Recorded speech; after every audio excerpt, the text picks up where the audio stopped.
তৃণমূল ছেড়ে উনি ISF join করে এবং এখানকার প্রার্থী 2024 সালে 55,000-এরও বেশি ভোট পেয়েছে। কিন্তু সারাজি টিকিটের লোভে চলে গেছে আইএসএফ, এক প্রকার গদ্দার রয়েছে না, তাদের কথা গুরুত্ব দিচ্ছি না। দীর্ঘদিন ধরে একটা জিনিস গেছে যে শাসক দল থেকে নির্বাচনে টিকিট না পেয়ে বিরোধী দল থেকে টিকিট নিয়ে দাঁড়িয়ে আবার জিতেওছে, বহু প্রমাণ আছে। তো সেই ইতিহাস যদি ঘাটা যায় এবং তারা পুনরায় আবার তৃণমূলে ব্যাক করেছে, আপনি ওকে জিতে ব্যাক করেছেন। এই মুহূর্তে আমরা দাঁড়িয়ে আছি 120 নম্বর বিধানসভা দেগঙ্গায় এবং আমরা পাশে পেয়ে গেছি আইএসএফের প্রার্থী মিন্টুদা বলে পরিচিত মফিদুল হক। আমরা তার সাথে সরাসরি কথা বলে নেবো যে গত যদি আমরা বিধানসভা দেখি আইএসএফের ক্ষেত্রে যেটা হয়েছিল 2021-এ, যেহেতু তারা জোটে ছিল, এখনও জোটে আছে এবং সেখানে সমর্থন করেছিল আইএসএফ, সেই ক্ষেত্রে সেখানে 32% ভোট পেয়ে অর্থাৎ এই 67,000-এর মতো ভোট এবং 32,000 ভোটের মতোতে পরাজিত হয়েছিল এবং 2 নম্বর পজিশনে ছিল। এবারে প্রার্থী সবাই বলছে হেভিওয়েট প্রার্থী আইএসএফের এবং জেতার চান্স অনেকটা বেশি, যেহেতু উনি 1998 সালে প্রধান ছিলেন তৃণমূল কংগ্রেসের এবং সেই 98 পর থেকে 23 অবধি উনি পঞ্চায়েত সমিতির কর্মাধ্যক্ষও ছিলেন। তারপরে গত মাসে তৃণমূল ছেড়ে উনি আইএসএফ জয়েন করে এবং এখানকার প্রার্থী। কী বলবো, আমরা সরাসরি কথা বলব। দাদা, আপনি তো তৃণমূলে দীর্ঘদিন রাজনীতি করেছেন, ডানপন্থী রাজনীতি, এবং এটাও ডানপন্থী একটি দল বলা যেতে পারে এবং কিন্তু বামপন্থীদের সমর্থন হয়েছে। 2021-এ এই কেন্দ্রে 2021 বিধানসভায় 32% ভোট পেয়েছিল আইএসএফ সমর্থিত প্রার্থী এবং তৃণমূল কংগ্রেসে রহিমা বিবি, উনি পেয়েছিলেন কমপক্ষে 47% মতো ভোট। এই যে 15% ভোটের গ্যাপ, এটা কীভাবে এ করলেন? এবং তার মধ্যে 24-এ তো একটা ভরাট করা যেতে পারে। দেখুন, আমাদের নেতা বাংলার পিছিয়ে পড়া মানুষের জন্য যিনি লড়াই করছেন, বিধায়ক নওশাদ সিদ্দিকী ভাইজান, তিনি যখন দলটা সূচনা করেছিলেন বা তৈরি করেছিলেন, তারপরেই 2021 সালে বিধানসভা নির্বাচন। তখন সংগঠনটা ঠিকঠাক হয়ে ওঠেনি বা করে উঠতে পারেনি, স্বল্প সময়ে। প্রার্থী হয়েছিলেন কিন্তু করিম আলী, একেবারে একটা নতুন মুখ, রাজনৈতিক চেতনা খুব বেশি ছিল না, কিন্তু ছেলেটি খুব ভালো ছেলে ছিল করিমটি। তখন আমরা নির্বাচন করেছিলাম তৃণমূলের প্রার্থীর হয়েই, কিন্তু আমরা ভেবেছিলাম যখন রেজাল্ট বেরোলো, আমরা 1 লক্ষ কত ভোট পেয়েছিল তখন তৃণমূল কংগ্রেস, আর করিম আলী পেয়েছিল 67,600 বেশি, 68,000-ই ধরে নিল। 1,105 পেয়েছিল তৃণমূল কংগ্রেস। তো সেখানে 32,000 কত ভোটে তৃণমূল কংগ্রেস এগিয়ে ছিল। 21 সাল থেকে 26 সাল, 21 সালের পরেই যে 2023 সাল পঞ্চায়েত নির্বাচন হয়েছিল, সেই নির্বাচনে 2021-এর আগে তাদের যা গ্রাম পঞ্চায়েতের সদস্য বা ছিল, তার 3 গুণ বেড়ে গেছে কিন্তু 2023 সালে পঞ্চায়েত নির্বাচনে। যেমন আমার পাশের অঞ্চল নুননগর, এখানে কিন্তু তৃণমূল কংগ্রেস এককভাবে গরিষ্ঠতা পায়নি। 3 জন নির্দলের প্রার্থী ভাঙিয়ে পঞ্চায়েত গঠন করেছে। সেখানে আইএসএফ বামপন্থীরা 13টা বুথ গ্রাম পঞ্চায়েতের সিট জিতেছে। 2021 সালে নির্বাচনে যে ভোটটা তৃণমূল পেয়েছিল, 2023 সালে নির্বাচনে, 2018 সালের গ্রাম পঞ্চায়েত নির্বাচনে এই দেগঙ্গায় আপনার 32 থেকে 33টা বিরোধীরা সিট পেয়েছিল, বামপন্থী আইএসএফ কংগ্রেস মিলে। এবারে 2023 সালে পঞ্চায়েত নির্বাচনে আমাদের এই 9টা অঞ্চলে, সৈয়দপুর, নুননগর, বেড়াচাপা 1, বেড়াচাপা 2, হাদুজিগ্র 1, আমুলিয়া, চৌরাশি, কলসুর, চাকলা, 74টা বুথে তৃণমূল কংগ্রেস হেরেছে এবং পঞ্চায়েত সমিতি হেরেছিল একটা 2023-এ, 18-ই। 2023-এ সেই পঞ্চায়েত সমিতিতে 4টে সিটে হেরেছে। অর্থাৎ 2021 সালে আইএসএফের যে শক্তি ছিল, 2026-এর শক্তিটা অনেক গুণ বেড়ে গেছে। আমি পরিসংখ্যান দিয়ে যেটা বোঝালাম, নির্বাচনে যে 18 সালে রেজাল্ট ছিল, 2023 সালে নির্বাচন, তাছাড়া তৃণমূল কংগ্রেস অনেক বুথে ভোট জোর করে নিয়েছে। কিন্তু 24-এ যে লোকসভা নির্বাচন, 24-এ যে লোকসভা নির্বাচন হয়েছে, দেখুন বিধানসভা লোকসভা দুটো মেলালে হবে না। বিধানসভা হয় রাজ্যের প্রেক্ষাপট নিয়ে, লোকসভা হয় সর্বভারতীয় প্রেক্ষাপট নিয়ে। সেই জায়গায় দাঁড়িয়ে আইএসএফ কিন্তু 2024 সালে 55,000-এরও বেশি ভোট পেয়েছে দেগঙ্গাতে, এবং মনে হয় পশ্চিমবঙ্গে দ্বিতীয় বৃহত্তম দল হচ্ছে দ্বিতীয় দল হচ্ছে আইএসএফ দেগঙ্গা। এই লোকসভার সঙ্গে মিলালে হবে না। এখানে যেহেতু সংখ্যালঘু অধ্যুষিত মানুষ, বিজেপিকে ঠেকাবার জন্য অনেক মানুষ তৃণমূল কংগ্রেসকে ভোট দিয়েছে, বিজেপিকে ঠেকাবার জন্য। দেগঙ্গা বিধানসভা নির্বাচনে সেই প্রেক্ষাপট নেই। এখানে লড়াই হবে তৃণমূল কংগ্রেস আইএসএফের, এখানে বিজেপি কোনো ফ্যাক্টর নেই। আমার মনে হয়েছে এই যে আইএসএফের শক্তি বেড়েছে, এক, দুই, এই দীর্ঘদিন আমি রাজনীতি করার ফলে একটা মানুষের সঙ্গে সম্পর্ক তৈরি হয়েছে। আমি যখন পদাধিকারী থাকি, দেগঙ্গার কোনো মানুষ, পঞ্চায়েত সমিতির সভাপতি ছিলাম, কোনো মানুষকে আমি ফিরিয়ে দিইনি, আমি চেষ্টা করেছি তাদের জন্য করার। তো দীর্ঘদিন কাজ করার ফলে, যেমন আমাদের অনেক সহপাঠী আছে, যারা পদাধিকার আছে, অঞ্চলে পার্টির দায়িত্বে ছিল, তারা তো আমি আইএসএফে জয়েন করার পরে তারা অনেকে চলে এসছে। কিন্তু দাদা একটা বিষয় বা একটা কথা উঠছে শাসক দলের তরফ থেকে, যে মিন্টু শাহজি টিকিটের লোভে চলে গেছে আইএসএফ, এক প্রকার গদ্দার বলছে। না, তাহলে তো আমি 11 সালে যেতে পারতাম, তাহলে তো আমি 16 সালে যেতে পারতাম, তাহলে তো আমি 21 সালে যেতে পারতাম। আপনি ভালো করে বুঝুন, যারা এই কথাটা বলছে তাদের রাজনৈতিক দূরদৃষ্টি কতটা, কবে দলে এসছে, তারা কি জানে দল সম্পর্কে। যারা এই কথাটা বলছে কবে এসছে দলে, তারা আজকে যে ক্যান্ডিডেট হয়েছে কবে এসছে দলে। তো আমি এই কথাগুলো আমি গুরুত্ব দিচ্ছি না, তার কারণ তারা দেগঙ্গার যে 262টা এখন বুথ আছে, সেই বুথগুলোই তারা ভালো চেনে না, জানে না। আমি তাদের কথা গুরুত্ব দিচ্ছি না, তাদের কথা আমি গুরুত্ব দিচ্ছি না। আমি যে কথা বলতে চাইছি যে দেগঙ্গায় এই যে একটা দুর্নীতির কথা, এটা আমি বলছি না তো। আমি যখন মিছিলে হাঁটছি বা প্রচার করছি, আমি তাদেরকে বলছি সৌজন্যতা দেখাতে হবে, ব্যক্তি আক্রোশ নয়। কিন্তু কার মুখ কে থামায়?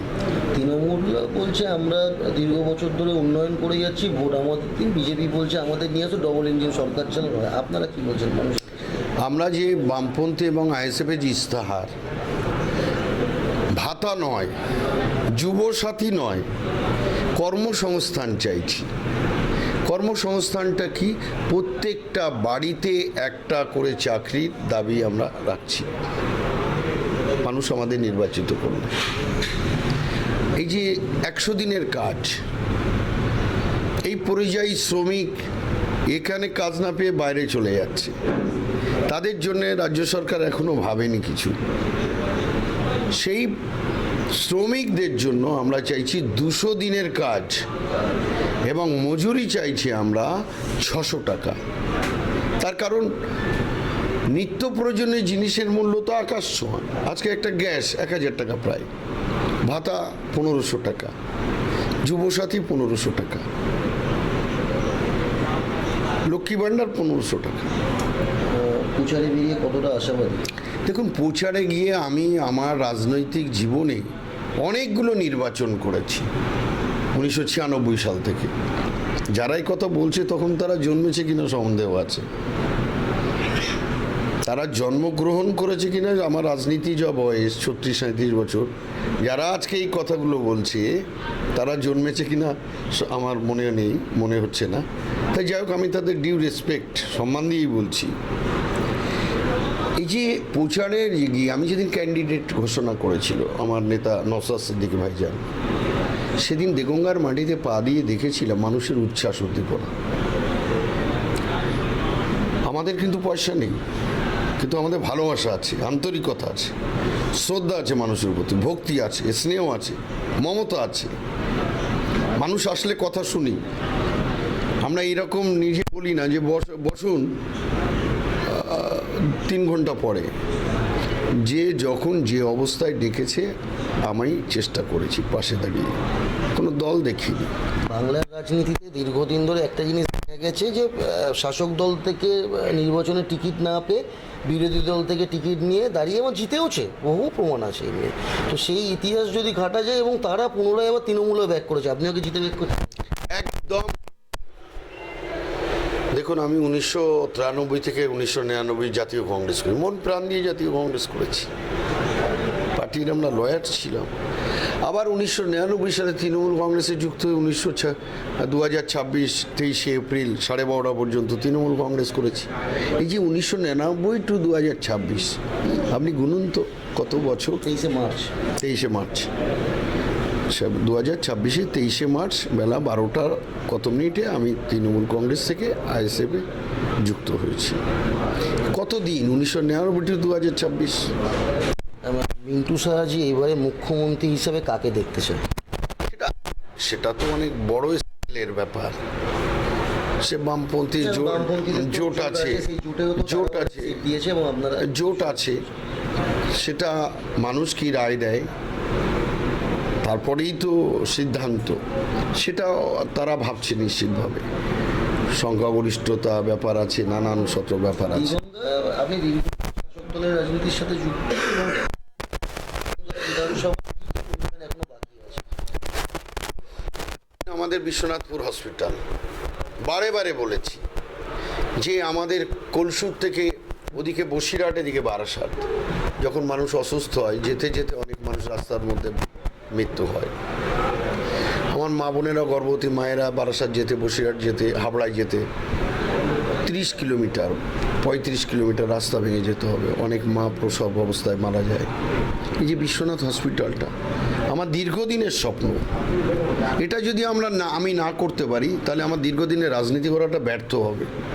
এই হসপিটালটা উন্নত মানের একটা হসপিটাল করার আমাদের দীর্ঘদিনের ইচ্ছা, আমার বা আমাদের। এটা একটা দিক, স্বাস্থ্যকেন্দ্র, মানুষের পরিষেবা। দ্বিতীয়ত হচ্ছে যে কৃষি প্রধান এলাকা হচ্ছে দেগঙ্গা। এই যে এখন আলুর দাম কত, আলু 1 কেজির দাম কত, কিন্তু এই আলু আমরা যখন কোল্ড স্টোর থেকে ব্যবসায়ীরা বার করবে তখন এটা 22 টাকা 25 টাকা কেজি হবে। কৃষক বন্ধু, কিন্তু কৃষকরা যে ফসল ফলাচ্ছে, আলু ইত্যাদি, ধান, আজকে চাল বিক্রি করতে কিন্তু হচ্ছে একটা গরিব মানুষ যে চাল, মোটা চাল খায়, কত প্রায় 45, 47, 50 টাকা কেজি। অথচ আমরা ধানের দাম পাচ্ছি না। এই ন্যায্য মূল্যের যে ধান বিক্রি হচ্ছে সব ফোরেরদের হাতে চলে যাচ্ছে। কৃষকরা কিন্তু অভাবের দায়ে, আমরা চাইছি কৃষক বন্ধু না দিয়ে কৃষক বন্ধু কীটনাশকের দাম কমানো হোক, ফার্টিলাইজার যেসব চাষবাসে যেসব সার প্রয়োগ করা হয় তার দাম কমুক। এই যে ডিজেল, যেটা পাম্পের সাহায্যে সেচ, তার দাম কমুক ডিজেলের। এই যে ইলেকট্রিকের যে 1 ইউনিটের যে দাম, সেই দাম কমাক, তবেই তো চাষিরা সচ্ছল হবে। দীর্ঘদিন ধরে যারা আপনি শাসক দলের সাথে যুক্ত ছিলেন, এই সমস্যা তো বাংলার মানুষের জন্য দীর্ঘদিন, তা আপনাকে তো সেভাবে প্রতিরোধ করতে দেখা যায়। এই দেগঙ্গায় নির্বাচনের সময় সর্বোচ্চ আমায় দায়িত্ব, কিন্তু নির্বাচনের পরে তো আমাদের দায়িত্ব আর কতটুকু থাকে, এটা আক্ষেপ। এই যে আমি বারাসাত মেডিকেল কলেজ হয়েছি, এটা তো আমাদের দেগঙ্গার মানুষ, সংখ্যালঘু পিছিয়ে পড়া মানুষ, তারা চেয়েছিল একটা ছোটোখাটো একটা জব পাবে তারা। আমরা কটা মানুষকে পাইয়ে দিতে পেরেছি, এটা তো আক্ষেপ আছে মানুষের। কর্মসংস্থান কোথায়? তো আমরা এই কৃষকদের জন্যে আমার দীর্ঘদিনের একটা স্বপ্ন, এখানে একটা হিমঘর করতে চাই। বাজারে গেল দেগঙ্গা বাজার, আকঞ্জি বাজার, গোলাবাড়ি বাজার, দত্তপুকুর বাজার, সেখানে ধরুন আলুর দাম নেই, কফির দাম নেই, পটলের দাম নেই, আমের দাম নেই, বা অন্যান্য ফসল তাদের দাম নেই। হিমঘরে রাখলো স্বল্প খরচে।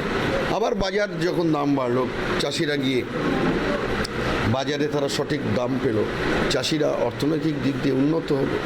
একটা হিমঘর দেগঙ্গায় দীর্ঘদিনের দাবি। 80%-এরও বেশি মানুষ চাষিজীবী মানুষ, কৃষক মানুষ। হিমঘর একটা, স্বাস্থ্যের ব্যবস্থা। আর একটা ঘটনা আমি যেটা চাইছি, আমরা চাইছি যেটা, যে দেগঙ্গায় দেখবেন হ্যান্ড এমব্রয়ডারি, হাতের কাজ, এই যে বিভিন্ন এমব্রয়ডারির যে কাজ, বড় বাজার বিভিন্ন জায়গা থেকে নিয়ে এসে সেখানে সেলাই করে কাজ করে দিই। এখানে যদি একটা আমরা টেক্সটাইল হাব করতে পারি, যেখানে কর্মসংস্থান হবে, মানুষের রুজি রুটির ব্যাপার হবে, সব মিলিয়ে আর্সেনিক কবলিত দেগঙ্গা, পরিশ্রুত পানীয় জল, আমরা এখনও বাড়ি বাড়ি জল পৌঁছাতে পারি না। সেই জলটা যাতে পরিশ্রুত পানীয় জল, আর্সেনিক মুক্ত, তাদেরকে যারা আসার কাজ করে, বিআরপি কাজ করে, মিড ডে মিলে যারা রান্না করে, তাদেরকে বলছে মিছিলে হাঁটতে হবে। মিছিলে না হাঁটলে তোমাদের এই করে দেবো, ওই করে দেবো, তা করবো, সাথে। অথচ তারা স্কুলগুলো করতে পারছে। আপনি দেখবেন সোশ্যাল মিডিয়ায় ঘুরবে, নির্বাচন কমিশন বলছে যারা কর্মরত সরকারি চাকরি করে তারা ডাইরেক্ট যদি রাজনীতির সঙ্গে যুক্ত হয় তাদেরকে ব্যবস্থা করে।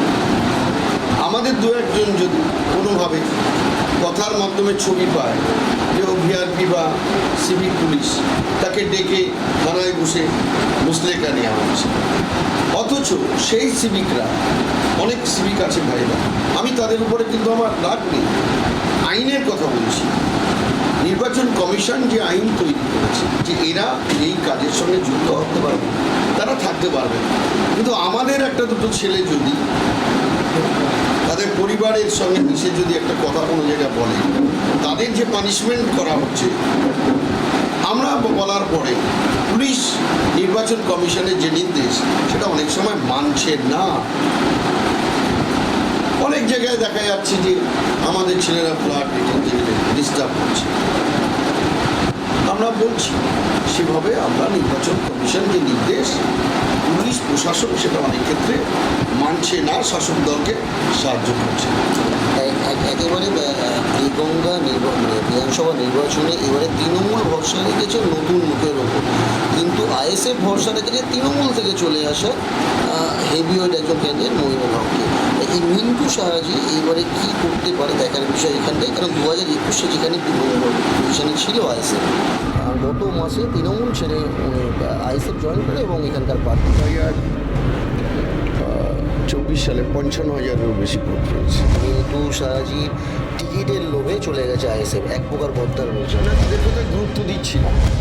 দীর্ঘদিন ধরে একটা জিনিস গেছে যে শাসক দল থেকে নির্বাচনে টিকিট না পেয়ে বিরোধী দল থেকে টিকিট নিয়ে দাঁড়িয়ে আবার জিতেওছে, বহু প্রমাণ আছে। তো সেই ইতিহাস যদি ঘাটা যায় এবং তারা পুনরায় আবার তৃণমূলে ব্যাক করেছে, আপনিও কি